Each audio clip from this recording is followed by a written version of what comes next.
ಮಿತ್ರರೇ ನಮಸ್ಕಾರ. ಮಿತ್ರರೇ, ಇದೊಂದು ವಿಚಾರವನ್ನು ನಿಮಗೆ ತಿಳಿಸಲೇಬೇಕು ಅಂತ ಈ ವಿಡಿಯೋ ಮಾಡ್ತಾ ಇದ್ದೀನಿ. ಯಾಕೆಂದ್ರೆ ಕೇಂದ್ರ ಸರ್ಕಾರ ಒಂದು ದೊಡ್ಡ ಹೆಜ್ಜೆಯನ್ನ ಇಟ್ಟಿದೆ, ಅದು ಕೂಡ ಯಾವುದಕ್ಕೆ ಸಂಬಂಧಪಟ್ಟಂತೆ. ಈ ದೇಶದಲ್ಲಿ ಓಲಾ ಊಬರ್ಗಳ ಏಕಚಕ್ರಾಧಿಪತ್ಯಕ್ಕೆ ಬ್ರೇಕ್ ಹಾಕುವಂತಹ ನಿಟ್ಟಿನಲ್ಲಿ ಸೆಂಟ್ರಲ್ ಗವರ್ಮೆಂಟ್ ಒಂದು ದಿಟ್ಟ ಹೆಜ್ಜೆಯನ್ನ ಇಟ್ಟಿದೆ. ಇದು ಸಾಮಾನ್ಯವಾಗಿ ನಗರ ಪ್ರದೇಶದಲ್ಲಿ ವಾಸ ಮಾಡುವಂತವರಿಗೆ ಇದರ ಬಿಸಿ ತಟ್ಟಿರುತ್ತೆ. ಹೇಗಾಗುತ್ತೆ ಅಂತಂದ್ರೆ, ನಾವೆಲ್ಲೋ ಹೋಗ್ಬೇಕಾಗಿರುತ್ತೆ, ಓಲಾ ಊಬರ್ ಆಪ್ಗೆ ಹೋಗ್ತೀವಿ, ಆಟೋನೋ ಕ್ಯಾಬೋ ಬುಕ್ ಮಾಡ್ಕೊಳ್ತೀವಿ. ಆಟೋನೂ ಬರುತ್ತೆ, ಕ್ಯಾಬು ಬರುತ್ತೆ, ನಾವು ನಿಗದಿತ ಪ್ರದೇಶವನ್ನ ರೀಚ್ ಕೂಡ ಆಗ್ತೀವಿ. ಕೆಲವೊಮ್ಮೆ ಏನಾಗುತ್ತೆ ಅಂತಂದ್ರೆ, 30 ರೂಪಾಯಿ 40 ರೂಪಾಯಿ ಆಗಬೇಕಾಗಿದ್ದಂತಹ ಪ್ರಯಾಣಕ್ಕೆ ನಾವು 100 ರೂಪಾಯಿ 150 ರೂಪಾಯಿ ಕೊಡಬೇಕಾದಂತಹ ಸನ್ನಿವೇಶಗಳು ಕೂಡ ಬರುತ್ತೆ. ಅಂದ್ರೆ ಆ ಮಟ್ಟಿಗೆ ಸುಲಿಗೆ ನಡೀತಾ ಇದೆ. ಹೋಗ್ಲಿ, ನಾವೇನೋ ನಮ್ಮ ಪಾಕೆಟ್ ಇಂದ ಹಣ ಕೊಡ್ತೀವಿ, ಅದು ಡ್ರೈವರ್ಗೆ ಹೋಗುತ್ತಾ ಕೇಳಿದ್ರೆ ಇಲ್ಲ, ಯಾವುದೋ ದೂರದಲ್ಲಿ ಕೂತಂತಹ ಒಂದು ಕಂಪನಿ ಅದರಿಂದ ಲಾಭ ಪಡೆದುಕೊಳ್ತಾ ಇದೆ. ಇಡೀ ದೇಶದಲ್ಲಿ ಈ ಆಪ್ ಬೇಸ್ಡ್ ಆಗಿ ಟ್ಯಾಕ್ಸಿಯನ್ನು ಒದಗಿಸುವಂತಹ ಕಂಪನಿಗಳು ಸಿಕ್ಕಾಪಟ್ಟೆ ಹಣವನ್ನು ಗಳಿಸ್ತಾ ಇದ್ದಾವೆ. ಅವರಿಗೆ ಲಗಾಮ್ ಹಾಕೋದಕ್ಕೆ ಯಾರಿಗೂ ಸಾಧ್ಯ ಆಗೋದಿಲ್ಲ. ಕರ್ನಾಟಕದಲ್ಲೂ ಕಳೆದ 2 ವರ್ಷಗಳ ಹಿಂದೆ ಒಂದು ಪ್ರಯತ್ನ ನಡೆದಿತ್ತು. ಓಲಾದವರು ಸಿಕ್ಕಾಪಟ್ಟೆ ಚಾರ್ಜ್ ಮಾಡ್ತಾ ಇದ್ದಾರೆ, ಊಬರ್ ಅವರು ಮನ್ಮಾನಿ ಮಾಡ್ತಾ ಇದ್ದಾರೆ, ಇದಕ್ಕೆಲ್ಲ ಬ್ರೇಕ್ ಹಾಕಬೇಕು ಅಂತ ಸರ್ಕಾರ ಒಂದು ಪ್ರಯತ್ನ ಮಾಡ್ತು. ಅಂತಿಮವಾಗಿ ಅದರಿಂದ ಔಟ್ಕಮ್ ಏನು ಕೇಳಿದ್ರೆ ಏನೂ ಇಲ್ಲ. ಆದ್ರೀಗ ಇದಕ್ಕೆ ಬ್ರೇಕ್ ಹಾಕೋದಕ್ಕೆ ಕೇಂದ್ರ ಸರ್ಕಾರ ನಿರ್ಧಾರ ಮಾಡಿದೆ. ಈಗ ಕೇಂದ್ರ ಸರ್ಕಾರ ಆ ಕಂಪನಿಗಳನ್ನ ಕರೆದು ನೀವು ಹಣ ಕಡಿಮೆ ಮಾಡಿ ಅಂತ ಏನು ಒತ್ತಡ ಹಾಕ್ತಾ ಇಲ್ಲ. ಬದಲಾಗಿ ದೇಶಾದ್ಯಂತ ನರೇಂದ್ರ ಮೋದಿ ಅವರ ಕ್ಯಾಬ್ ಅನ್ನ ಓಡಿಸೋದಕ್ಕೆ ತೀರ್ಮಾನ ಮಾಡಿದೆ. ಇನ್ ಮುಂದೆ ನೀವು ಓಲಾ ಬುಕ್ ಮಾಡಿದ ಹಾಗೆ ಮೋದಿ ಕ್ಯಾಬ್ ಅನ್ನ ಬುಕ್ ಮಾಡಬಹುದು. ಆ ರೀತಿಯ ಒಂದು ಯೋಜನೆಯನ್ನ ಅಮಿತ್ ಶಾ ಘೋಷಣೆ ಮಾಡಿದ್ದಾರೆ. ಇನ್ನೊಂದೇ ತಿಂಗಳಲ್ಲಿ ಅದು ದೇಶದಲ್ಲಿ ಜಾರಿ ಕೂಡ ಬರ್ತಾ ಇದೆ. ಮಿತ್ರರೇ, ಇದರಿಂದ ಡ್ರೈವರ್ಗಳಿಗೆ ಲಾಭ ಆಗುತ್ತೆ, ಹಾಗೆ ಗ್ರಾಹಕರಿಗೂ ಕೂಡ ದೊಡ್ಡ ಮಟ್ಟದಲ್ಲಿ ಲಾಭ ಆಗುತ್ತೆ. ಹಾಗಾದ್ರೆ ಏನಿದು ಮೋದಿ ಟ್ಯಾಕ್ಸಿ? ಯಾಕೋಸ್ಕರವಾಗಿ ಕೇಂದ್ರ ಸರ್ಕಾರ ಇದನ್ನು ಜಾರಿಗೆ ತರ್ತಾ ಇದೆ? ಈ ಯೋಜನೆಯ ಉದ್ದೇಶ ಏನು? ಎಲ್ಲದನ್ನ ಈ ವಿಡಿಯೋದಲ್ಲಿ ನಿಮಗೆ ಡೀಟೇಲ್ ಆಗಿ ತಿಳಿಸ್ಕೊಡ್ತೀನಿ. ನೀವು ಈ ವಿಡಿಯೋನ ಕೊನೆವರೆಗೂ ಮಿಸ್ ಮಾಡದೆ ನೋಡಿ. ನೀವೇನಾದ್ರೂ ಬೆಂಗಳೂರಿನಲ್ಲೇ ವಾಸ ಮಾಡ್ತಾ ಇದ್ರೆ 10 ವರ್ಷದ ಹಿಂದಿನ ಜೀವನವನ್ನ ನೆನಪು ಮಾಡ್ಕೊಳ್ಳಿ. ನೀವೇನ್ ಮಾಡ್ತಾ ಇದ್ರಿ? ರಸ್ತೆಯಲ್ಲಿ ನಿಂತ್ಕೊಂಡು ಆಟೋ ಆಟೋ ಅಂತ ಕೂಗ್ತಾ ಇದ್ರಿ. ಯಾವ್ದೋ ಒಂದು ಆಟೋ ಬಂದು ನಿಲ್ತಾ ಇತ್ತು, ಏರಿಯಾ ಕೇಳ್ತಾ ಇದ್ದ, ಓಕೆ ಆದ್ರೆ ನೀವು ಹತ್ಕೊಳ್ತಾ ಇದ್ರಿ, ಮೀಟರ್ ಹಾಕ್ತಾ ಇದ್ದ, ಆ ರೀತಿಯಾಗಿ ಆಟೋಗಳನ್ನ ಹಿಡಿತಾ ಇದ್ರಿ. ಆದ್ರೆ ಈಗೇನಾಗಿದೆ? ಕೈಯಲ್ಲಿ ಮೊಬೈಲ್ ಇರುತ್ತೆ, ಅದರಲ್ಲಿ ಓಲಾನೋ ಊಬರೋ ಆಪ್ ಇರುತ್ತೆ, ಅದನ್ನು ಓಪನ್ ಮಾಡ್ತೀರಿ, ಬುಕ್ ಮಾಡ್ತೀರಿ, ಆಟೋ ಬರುತ್ತೆ ಅಥವಾ ಕ್ಯಾಬ್ ಬರುತ್ತೆ. ಒಂದು ವೇಳೆ ನೀವು ಅಲ್ಲಿ ಬುಕ್ ಮಾಡೋದನ್ನ ನೋಡಿ ಯಾವ್ದಾದ್ರೂ ಆಟೋದವನು ಎಲ್ಲಿಗೆ ಹೋಗ್ಬೇಕು ಬನ್ನಿ ಅಂತ ಕರೆದ್ರೂ ಕೂಡ ನೀವು ಆ ಆಟೋ ಹತ್ತೋದಿಲ್ಲ. ಆಪ್ ಮೂಲಕವಾಗಿ ಬುಕ್ ಮಾಡದಂತಹ ಓಲಾನೋ ಊಬರೋ ಬರಬೇಕು, ಅದಕ್ಕೋಸ್ಕರವಾಗಿ ಕಾಯ್ತೀರಿ. ಇಂತಹ ಪರಿಸ್ಥಿತಿ ಸಿಟಿಗಳಲ್ಲಿ ಬಂದಿದೆ. ಅಂದ್ರೆ ನಾವು ಅಷ್ಟರ ಮಟ್ಟಿಗೆ ಈ ಓಲಾ ಮತ್ತು ಊಬರ್ಗೆ ಅಡಿಕ್ಟ್ ಆಗ್ತಾ ಇದೀವಿ. ಆದ್ರೆ ಇದರಿಂದ ನಮಗೇನೋ ದೊಡ್ಡ ಮಟ್ಟದ ಲಾಭ ಆಗ್ತಾ ಇಲ್ಲ. ಕೆಲವೊಮ್ಮೆ 50 ರೂಪಾಯಿ ಕೊಡಬೇಕಾದಲ್ಲಿ 100 ರೂಪಾಯಿ ಕೊಡ್ತಾ ಇದೀವಿ, ಕೆಲವೊಮ್ಮೆ 100 ರೂಪಾಯಿ ಕೊಡಬೇಕಾದಲ್ಲಿ 200 ರೂಪಾಯಿ ಕೊಡ್ತಾ ಇದೀವಿ. ಇಂತಹ ಪರಿಸ್ಥಿತಿ ಬಂದಿದೆ. ಅಂದ್ರೆ ನಮ್ಮ ವೀಕ್ನೆಸ್ ಗಳನ್ನ ಆ ಕಂಪನಿಗಳು ಲಾಭವಾಗಿ ಮಾಡ್ಕೊಳ್ತಾ ಇದಾವೆ. ಆದ್ರೆ ಇದರಿಂದ ನಿಜವಾಗ್ಲಿ ನಷ್ಟ ಅನುಭವಿಸ್ತಾ ಇರೋದು ಯಾರು ಗೊತ್ತಾ? ಓಲಾ ಊಬರ್ ಓಡಿಸುವಂತಹ ಚಾಲಕರು. ಅದು ಆಟೋದವನಾಗಿರ್ಲಿ ಅಥವಾ ಕ್ಯಾಬ್ನವನಾಗಿರ್ಲಿ, ಯಾರೇ ಆಗಿರ್ಲಿ, ಅವರು ಸಿಕ್ಕಾಪಟ್ಟೆ ನಷ್ಟ ಅನುಭವಿಸ್ತಾ ಇದ್ದಾರೆ. ದಿನಂಪ್ರತಿ ಆ ಟ್ರಾಫಿಕ್ ನಲ್ಲಿ ಗಾಡಿ ಓಡಿಸುವಂತಹದ್ದು ಆ ಚಾಲಕರು. ಆಟೋ ಕೊಳ್ಳೋದಕ್ಕೆ, ಕ್ಯಾಬ್ ಕೊಳ್ಳೋದಕ್ಕೆ ಅಂತ ಹೇಳಿ ಲಕ್ಷಾಂತರ ರೂಪಾಯಿ ಲೋನ್ ಮಾಡಿಕೊಂಡು EMI ಕಟ್ಟೋದು ಕೂಡ ಅದೇ ಚಾಲಕರೇ. ಆದ್ರೆ ಕೇವಲ ಒಂದು ಆಪ್ ಅನ್ನ ಇಟ್ಟುಕೊಂಡು ಬುಕ್ಕಿಂಗ್ ಕೊಟ್ಟ ಕಾರಣಕ್ಕೋಸ್ಕರವಾಗಿ ಆಟೋ ಚಾಲಕರಿಗಿಂತ ಹೆಚ್ಚು ಲಾಭ ಮಾಡ್ತಾ ಇರುವಂತದ್ದು ಈ ಕಂಪನಿಗಳು. ಅದು ಓಲಾ ಇರಬಹುದು, ಊಬರ್ ಇರಬಹುದು, ಇತರೆ ಖಾಸಗಿ ಕಂಪನಿಗಳಿರಬಹುದು. ಇದು ಡ್ರೈವರ್ಗಳಿಗೆ ಎಷ್ಟು ಕಣ್ಣೀರು ತರಿಸ್ತಾ ಇದೆ ಅಂತಂದ್ರೆ, ನೀವು ಯಾವ್ದಾದ್ರೂ ಓಲಾ ಊಬರ್ ಬುಕ್ ಮಾಡ್ಕೊಂಡಿರ್ತೀರಲ್ಲ, ಆ ಡ್ರೈವರ್ಗಳ ಬಳಿಯಲ್ಲಿ ಮಾತನಾಡಿ ಎಷ್ಟು ಪರ್ಸೆಂಟೇಜ್ ನಿಮಗೆ ಸಿಗುತ್ತೆ ಅಂತ. ಅವ್ರು ಹೇಳ್ತಾರೆ, ಸರ್ ನೀವೇನೋ ದುಡ್ಡು ಕೊಡ್ತೀರಿ, ಅದರಲ್ಲಿ ಓಲಾ ಕಂಪನಿಯವರು ಇಷ್ಟು ದುಡ್ಡು ಹಿಡ್ಕೊಂಡು ನಮಗೆ ಒಂದು ಬಿಡಿಗಾಸನ್ನ ಕೊಡ್ತಾರೆ. 100 ರೂಪಾಯಿ ಕೊಟ್ಟಂತಹ ಸಂದರ್ಭದಲ್ಲಿ ಕೆಲವೊಮ್ಮೆ 70 ರೂಪಾಯಿ ಕೂಡ ಡ್ರೈವರಿಗೆ ಸಿಗೋದಿಲ್ಲ. ಅಂತಹ ಪರಿಸ್ಥಿತಿ ಬಂದುಬಿಟ್ಟಿದೆ. ಅಂದ್ರೆ ಓಲಾ ಊಬರ್ ಕಂಪನಿಗಳು ಅಷ್ಟರ ಮಟ್ಟಿಗೆ ಕಮಾಯಿ ಮಾಡ್ತಾ ಇದಾವೆ. ಇದಕ್ಕೆಲ್ಲ ಬ್ರೇಕ್ ಹಾಕೋದಕ್ಕೆ ಸರ್ಕಾರದ ಬಳಿಯಿಂದ ಸಾಧ್ಯ ಆಗಿಲ್ಲ. ಅನೇಕ ಪ್ರಯತ್ನಗಳಾಗಿದ್ದಾವೆ. ಆದ್ರೆ ಈಗ ನರೇಂದ್ರ ಮೋದಿ ಸರ್ಕಾರ ಸ್ವಲ್ಪ ಡಿಫರೆಂಟ್ ಆಗಿ ಯೋಚನೆ ಮಾಡ್ತಾ ಇದೆ. ಅದೇನು ಕೇಳಿದ್ರೆ, ಸರ್ಕಾರದ ವತಿಯಿಂದಲೇ ಒಂದು ಆಪ್ ಅನ್ನ ಇಂಟ್ರೊಡ್ಯೂಸ್ ಮಾಡುವಂತದ್ದು. ಈಗ ಓಲಾ ಊಬರ್ ಯಾವ ರೀತಿಯಾಗಿ ಸರ್ವಿಸ್ ಕೊಡ್ತಾ ಇದೆಯಲ್ಲ, ಅದೇ ರೀತಿಯಾಗಿ ಸರ್ಕಾರಿ ಆಪ್ ಕೂಡ ಸರ್ವಿಸ್ ಕೊಡುತ್ತೆ. ಇದರಿಂದ ಡ್ರೈವರ್ಗಳಿಗೂ ಲಾಭ ಆಗುತ್ತೆ, ಜೊತೆಗೆ ಗ್ರಾಹಕರಿಗೂ ಕೂಡ ಲಾಭ ಆಗುತ್ತೆ. ಅಂತಹ ಒಂದು ಯೋಜನೆಯನ್ನ ಜಾರಿಗೆ ತರೋದಕ್ಕೆ ಕೇಂದ್ರ ಸರ್ಕಾರ ಹೊರಟಿದೆ. ಕೇಂದ್ರದ ಗೃಹ ಮತ್ತು ಸಹಕಾರಿ ಸಚಿವರಾದಂತಹ ಅಮಿತ್ ಶಾ ಲೋಕಸಭೆಯಲ್ಲಿ ಈ ವಿಚಾರವನ್ನ ಪ್ರಸ್ತಾಪ ಮಾಡಿದ್ದಾರೆ. ಆ ಯೋಜನೆಯ ಹೆಸರೇನು ಕೇಳಿದ್ರೆ ಸಹಕಾರ ಟ್ಯಾಕ್ಸಿ.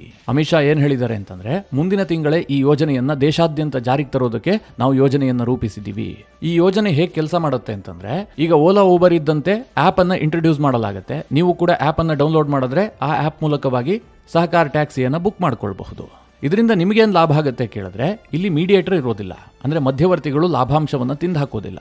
ಸರ್ಕಾರ ನಿಗದಿತವಾಗಿ ಒಂದು ದರವನ್ನ ನಿಗದಿ ಮಾಡಿರುತ್ತೆ, ಅದು ಹೆಚ್ಚು ಕಡಿಮೆ ಆಗೋದಿಲ್ಲ. ಈಗ ಓಲಾ ಊಬರ್ನಲ್ಲಿ ಹೇಗಾಗುತ್ತೆ, ಪೀಕ್ ಅವರ್ಸ್ನಲ್ಲಿ ಜಾಸ್ತಿ ಆಗುತ್ತೆ, ಅಥವಾ ಇನ್ನೇನೋ ಕಾರಣ ಕೊಟ್ಟು ನೀವು ತಲುಪುವಂತಹ ಅವಧಿ ಜಾಸ್ತಿ ಆಗಿದ್ದೆ ಆದರೆ ಆ ಸಂದರ್ಭದಲ್ಲಿ ನೀವು ದುಪ್ಪಟ್ಟು ಹಣವನ್ನು ಕೊಡಬೇಕಾಗುತ್ತೆ. ಇಂತಹ ಪರಿಸ್ಥಿತಿ ಇರುತ್ತಲ್ಲ. ಆದರೆ ಸಹಕಾರ ಆ್ಯಪ್ನಲ್ಲಿ ಈ ರೀತಿಯಾಗೆಲ್ಲ ಆಗೋದಿಲ್ಲ. ಸರ್ಕಾರ ಮೊದಲೇ ದರವನ್ನು ನಿಗದಿ ಮಾಡಿರುತ್ತೆ, ಇಂತಿಷ್ಟು ಕಿಲೋಮೀಟರ್ಗೆ ಇಷ್ಟು ಹಣ ಅಂತ. ನೀವೆಷ್ಟು ಪಾವತಿ ಮಾಡ್ತಿರೋ ಅಷ್ಟು ಹಣವೂ ಕೂಡ ಡ್ರೈವರಿಗೆ ನೇರವಾಗಿ ಹೋಗುತ್ತೆ, ಮಧ್ಯವರ್ತಿಗಳು ಇರೋದಿಲ್ಲ.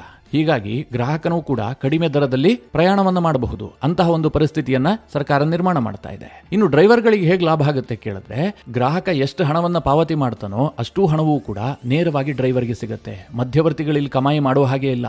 ಸರ್ಕಾರ ಪೂರ್ಣ ಪ್ರಮಾಣದ ಹಣವನ್ನ ಡ್ರೈವರ್ಗಳಿಗೆ ಕೊಡುತ್ತೆ. ಮಾಹಿತಿಯ ಪ್ರಕಾರ ಸರ್ಕಾರ ಹೇಗೆ ಯೋಜನೆ ರೂಪಿಸಿದೆ ಅಂತಂದ್ರೆ, ಆರಂಭದಲ್ಲಿ ಗ್ರಾಹಕರಿಂದ ವಸೂಲಿ ಮಾಡಿದಂತಹ 90% ಹಣವನ್ನ ನೇರವಾಗಿ ಚಾಲಕರಿಗೆ ಕೊಡುವಂತಹದ್ದು. ಉಳಿದಂತಹ 10% ಹಣವನ್ನ ಸರ್ಕಾರ ಉಳಿಸಿಕೊಂಡಿರುತ್ತೆ.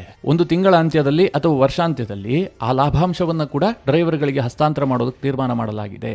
ಈಗ ಗುಜರಾತ್ನಲ್ಲಿ ಅಮೂಲ್ ಮಾಡಲ್ ಇದೆಯಲ್ಲ, ಆ ರೀತಿಯಾಗಿ ಅಮೂಲ್ ಕೂಡ ಹೀಗೆ ಕಾರ್ಯನಿರ್ವಹಿಸುವಂತಹದ್ದು. ಅದರಲ್ಲಿ ಸರ್ಕಾರ ನಯಾ ಪೈಸೆ ಲಾಭ ಮಾಡೋದಿಲ್ಲ. ಎಷ್ಟೇ ಲಾಭ ಬಂದರೂ ಕೂಡ ವರ್ಷಾಂತ್ಯದಲ್ಲಿ ಅದೆಲ್ಲವುದನ್ನು ಕೂಡ ರೈತರಿಗೆ ಹಸ್ತಾಂತರ ಮಾಡಲಾಗುತ್ತೆ. ಅಮೂಲ್ಗೆ 10 ಲೀಟರ್ ಹಾಲು ಕೊಡ್ತಾ ಇದ್ದಾನೆ ಪ್ರತಿನಿತ್ಯ ಅಂತಂದ್ರೆ, ಆ ರೈತನೂ ಕೂಡ ಅಮೂಲ್ ಕಂಪನಿಯಲ್ಲಿ ಶೇರ್ ಹೋಲ್ಡರ್ ಆಗಿರ್ತಾನೆ. ಆ ರೀತಿಯಾಗಿ ಆ ಕಂಪನಿಯನ್ನು ರೂಪಿಸಲಾಗಿದೆ. ಈಗಲೂ ಕೇಂದ್ರ ಸರ್ಕಾರ ಈ ಸಹಕಾರ ಆಪ್ ಟ್ಯಾಕ್ಸಿ ಸೇವೆ ಏನಿದೆ ಅದರಲ್ಲೂ ಅದೇ ಯೋಜನೆಯನ್ನ ಜಾರಿಗೆ ತರ್ತಾ ಇದೆ.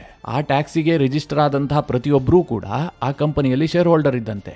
ಎಷ್ಟು ಲಾಭ ಆದ್ರೂ ಕೂಡ ಅದು ನೇರವಾಗಿ ಡ್ರೈವರ್ಗಳಿಗೆ ಸಂದಾಯವಾಗುತ್ತೆ. ಸರ್ಕಾರ ಇದರಲ್ಲಿ ನಯಾ ಪೈಸೆ ಲಾಭಾಂಶವನ್ನ ಇಟ್ಕೊಳ್ಳೋದಿಲ್ಲ. ಆ ರೀತಿಯಾಗಿ ಯೋಜನೆಯನ್ನು ರೂಪಿಸಲಾಗಿದೆ. ಸರ್ಕಾರದ ಈ ಯೋಜನೆಯಿಂದಾಗಿ ಒಂದು ರೀತಿಯಲ್ಲಿ ಓಲಾ ಮತ್ತು ಊಬರ್ನಂತಹ ಕಂಪನಿಗಳಿಗೆ ದೊಡ್ಡ ಹೊಡೆತ ಕೊಡುತ್ತೆ. ಅಂದರೆ ದೊಡ್ಡದಾದಂತಹ ಕಾಂಪಿಟೇಷನ್ ಶುರುವಾಗುತ್ತೆ. ಯಾವಾಗ ಕಾಂಪಿಟೇಷನ್ ಶುರುವಾಗುತ್ತೋ ಅವರು ಕೂಡ ದರವನ್ನು ಇಳಿಸ್ತಾರೆ. ನಿಮಗೆ ಸಹಕಾರಿ ಆ್ಯಪ್ನಲ್ಲಿ ಟ್ಯಾಕ್ಸಿ ಬುಕ್ ಆಗಲಿಲ್ಲಪ್ಪ, ಓಲಾದಲ್ಲಿ ಬುಕ್ ಮಾಡ್ತೀನಿ ಅಂತಂದ್ರು ಅಲ್ಲೂ ಕೂಡ ರೇಟ್ ಕಡಿಮೆ ಇರುತ್ತೆ. ಕಾಂಪಿಟೇಷನ್ ಇರುವಂತಹದ್ದು ಬಹಳ ಮುಖ್ಯ.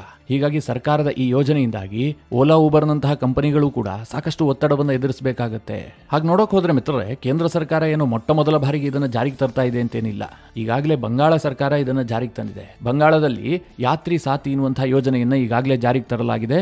ಕೋಲ್ಕತ್ತಾ ಸೇರಿದಂತೆ ಪ್ರಮುಖ ನಗರಗಳಲ್ಲಿ ಇದು ಸರ್ವಿಸ್ ಕೊಡ್ತಾ ಇದೆ. ಬಹಳ ಜನಪ್ರಿಯತೆ ಕೂಡ ಇದಕ್ಕೆ ಬಂದಿದೆ. ಕೇರಳ ಸರ್ಕಾರ 2022ರಲ್ಲೇ ಕೇರಳ ಸವಾರಿ ಎನ್ನುವಂತಹ ಒಂದು ಯೋಜನೆಯನ್ನ ತಂದಿತ್ತು. ಆದರೆ ಅದು ನಾನಾ ಕಾರಣಗಳಿಂದಾಗಿ ಈಗ ಬಾಗಿಲು ಮುಚ್ಚಿಕೊಂಡು ಹೋಗಿದೆ. ಮತ್ತೆ ಅದನ್ನು ಜಾರಿಗೆ ತರೋದಕ್ಕೂ ಕೂಡ ಕೇರಳ ಸರ್ಕಾರ ಯತ್ನ ಮಾಡ್ತಾ ಇದೆ. ಇನ್ನು ಕರ್ನಾಟಕದಲ್ಲಿ ಖಾಸಗಿಯವರು ನಮ್ಮ ಯಾತ್ರಿ ಆಪ್ ಅನ್ನು ಇಂಟ್ರೊಡ್ಯೂಸ್ ಮಾಡಿದ್ದಾರೆ. ನಮ್ಮ ಯಾತ್ರಿಯಲ್ಲೂ ಕೂಡ ಲಾಭಾಂಶವನ್ನು ಯಾರೋ ಮಧ್ಯವರ್ತಿಗಳು ಕಮಾಯಿ ಮಾಡ್ತಾ ಇಲ್ಲ. ನೇರವಾಗಿ ಚಾಲಕರಿಗೆ ಲಾಭವನ್ನು ತರುವ ಉದ್ದೇಶದಿಂದ ಇದನ್ನು ರೂಪುಗೊಳಿಸಲಾಗಿತ್ತು. ಈಗ ಈ ಎಲ್ಲ ಮಾದರಿಯ ಆಧಾರವನ್ನು ಇಟ್ಟುಕೊಂಡೇ ಕೇಂದ್ರ ಸರ್ಕಾರ ಸಹಕಾರಿ ಟ್ಯಾಕ್ಸಿ ಯೋಜನೆಯನ್ನು ಜಾರಿಗೆ ತರ್ತಾ ಇದೆ. ಮಿತ್ರರೇ, ಯಾಕೆ ಕೇಂದ್ರ ಸರ್ಕಾರ ಇದನ್ನು ಟಾರ್ಗೆಟ್ ಮಾಡ್ತಾ ಇದೆ ಅಂತಂದ್ರೆ, ಇವತ್ತು ಭಾರತದಲ್ಲಿ ಈ ಟ್ಯಾಕ್ಸಿ ಸರ್ವಿಸ್ ಮಾರುಕಟ್ಟೆ ಇದೆಯಲ್ಲ ಸಿಕ್ಕಾಪಟ್ಟೆ ಬೆಳೀತಾ ಇದೆ. ಏನು ಸಣ್ಣ ಪುಟ್ಟ ಮಾರುಕಟ್ಟೆ ಅಲ್ಲ. ಈಗ ಸರಿಸುಮಾರು ವಾರ್ಷಿಕವಾಗಿ $23 ಬಿಲಿಯನ್ ಮೊತ್ತದ ವ್ಯವಹಾರ ನಡೀತಾ ಇದೆ. ನಮಗೇನೋ $50 ಕೊಡ್ತೀವಿ, $100 ಕೊಡ್ತೀವಿ ಅಂತ ಅನ್ನಿಸಬಹುದು ಒಂದು ಪ್ರಯಾಣಕ್ಕೋಸ್ಕರವಾಗಿ. ಆದರೆ ಇದು ವಾರ್ಷಿಕವಾಗಿ ದೇಶದಲ್ಲಿ ಎಷ್ಟು ಕಮಾಯಿ ಮಾಡ್ತಾ ಇದೆ ಆ ಕಂಪನಿಗಳು ಅಂತಂದ್ರೆ $23 ಬಿಲಿಯನ್. ಒಂದು ಅಂದಾಜಿನ ಪ್ರಕಾರ 2030ರ ವೇಳೆಗೆ ಇದು $45-50 ಬಿಲಿಯನ್ ನಷ್ಟು ರೀಚ್ ಆಗಬಹುದು. ಅಷ್ಟರ ಮಟ್ಟಿಗೆ ಈ ಆಪ್ ಬೇಸ್ಡ್ ಟ್ಯಾಕ್ಸಿ ಸರ್ವಿಸ್ ಕೊಡ್ತಾ ಇರುವಂತಹ ಕಂಪನಿಗಳು ಲಾಭಾಂಶವನ್ನು ಕಮಾಯಿ ಮಾಡ್ಕೊಳ್ತವೆ.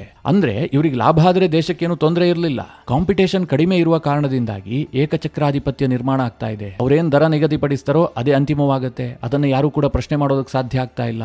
ಅಥವಾ ಅವ್ರು ಎಷ್ಟು ಕಮಿಷನ್ ಪಡಿತಾರೋ ಅದೇ ಅಂತಿಮವಾಗಿರುತ್ತೆ. ಡ್ರೈವರ್ಗಳು ಎಷ್ಟೇ ಗೋಳು ತೋಡ್ಕೊಂಡ್ರು ಕೂಡ ಕಂಪನಿಗಳು ಅದಕ್ಕೆ ಬೆಲೆ ಕೊಡ್ತಾ ಇಲ್ಲ. ಬೇಕಾದ್ರೆ ಸರ್ವಿಸ್ ಕೊಡಿ, ಬೇಡಲಾದ್ರೆ ಬಿಟ್ಟು ಹೋಗಿ, ಈ ರೀತಿಯಾಗಿ ಹೇಳುವಂತಹ ಸ್ಥಿತಿ ನಿರ್ಮಾಣ ಆಗಿದೆ. ಜೊತೆಗೆ ಇಷ್ಟೆಲ್ಲಾ ಕಂಪನಿಗಳು ಇದ್ರೂ ಕೂಡ ದೇಶದಲ್ಲಿ ಕ್ಯಾಬ್ಗಳ ಕೊರತೆ ಇದೆ. ಹೊಸಬ್ರು ಆ ಕ್ಷೇತ್ರಕ್ಕೆ ಎಂಟ್ರಿ ಕೊಡಬೇಕು. ದೇಶದಲ್ಲಿ ನಿರುದ್ಯೋಗ ಇದೆಯಪ್ಪ, ನಾನೊಂದು 2 ಟ್ಯಾಕ್ಸಿ ಇಟ್ಕೊಳ್ತೀನಿ ಅಥವಾ ಒಂದು ಟ್ಯಾಕ್ಸಿಯನ್ನು ಹಾಕ್ತೀನಿ ಅಂತಂದ್ರೆ ಯೋಚನೆ ಮಾಡೋದು ಕಷ್ಟ ಇದೆ. ಈ ಕಂಪನಿಗಳ ಭಯದಿಂದಾಗಿ ಜನ ಆ ಸೆಕ್ಟರ್ಗೆ ಬರೋದಕ್ಕೂ ಕೂಡ ಯೋಚನೆ ಮಾಡ್ತಾ ಇದ್ದಾರೆ. ಸರ್ಕಾರ ಇಂತಹ ಮುಕ್ತ ಅವಕಾಶವನ್ನ ಕೊಟ್ಟಿದ್ದೆ ಆದ್ರೆ ಇದರಿಂದಾಗಿ ಎಂಪ್ಲಾಯ್ಮೆಂಟ್ ಕೂಡ ಜನರೇಟ್ ಆಗುತ್ತೆ. ಈಗ ನನಗೆ ನಿರುದ್ಯೋಗ ಇದೆ, ನನಗೆ ಟ್ಯಾಕ್ಸಿ ಓಡಿಸೋಕೆ ಬರುತ್ತೆ ಅಂತಂದ್ರೆ ಸರ್ಕಾರವೇ ಅದಕ್ಕೆ ಅವಕಾಶ ಕೊಡ್ತಾ ಇದೆ. EMI ಹಾಕೊಂಡು ಟ್ಯಾಕ್ಸಿಯನ್ನ ಖರೀದಿ ಮಾಡಬಹುದು. ಜೊತೆಗೆ ಝೀರೋ ಇನ್ವೆಸ್ಟ್ಮೆಂಟ್ ನಲ್ಲಿ ನೀವು ಈ ಆಪ್ಗೂ ಕೂಡ ರಿಜಿಸ್ಟರ್ ಆಗಬಹುದು. ನೀವು ಸಹಕಾರಿ ಆಪ್ ನಲ್ಲಿ ರಿಜಿಸ್ಟರ್ ಆಗೋದಕ್ಕೆ ಯಾವುದೇ ಡ್ರೈವರ್ ನಯಾ ಪೈಸೆ ಹಣ ಕೊಡಬೇಕಾಗಿಲ್ಲ. ಹೀಗಾಗಿ ಡ್ರೈವರ್ಗಳನ್ನೇ ಗುರಿಯಾಗಿಟ್ಟುಕೊಂಡು ಜೊತೆಗೆ ಗ್ರಾಹಕರಿಗೂ ಲಾಭ ಆಗಬೇಕು ಅನ್ನುವಂತಹ ದೃಷ್ಟಿಯಲ್ಲಿ ಕೇಂದ್ರ ಸರ್ಕಾರ ಈ ಸಹಕಾರಿ ಟ್ಯಾಕ್ಸಿ ಯೋಜನೆಯನ್ನ ತರೋದು ಹೊರಟಿದೆ. ಮಿತ್ರರೇ, ಇದು ಎಷ್ಟರ ಮಟ್ಟಿಗೆ ವರ್ಕೌಟ್ ಆಗುತ್ತೆ? ಓಲಾ ಊಬರ್ನಂತಹ ಕಂಪನಿಗಳ ಆಟಾಟೋಪಕ್ಕೆ ಇದು ಕಡಿವಾಣ ಹಾಕುತ್ತಾ?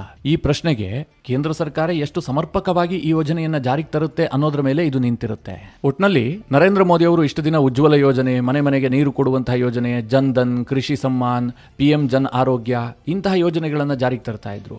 ಇದೇ ಮೊಟ್ಟ ಮೊದಲ ಬಾರಿಗೆ ಕ್ಯಾಬ್ ಸರ್ವಿಸ್ ಕೊಡೋದಕ್ಕೂ ಕೂಡ ಸರ್ಕಾರ ಮುಂದಾಗ್ತಾ ಇದೆ. ಕೇಂದ್ರ ಸರ್ಕಾರದ ಈ ಪ್ರಯತ್ನದ ಬಗ್ಗೆ ನೀವೇನ್ ಹೇಳ್ತೀರಿ? ಇದು ಯಶಸ್ಸು ಗಳಿಸುತ್ತೆ ಅಂತ ನಿಮ್ಗೆ ಅನಿಸ್ತಾ ಇದೆಯಾ?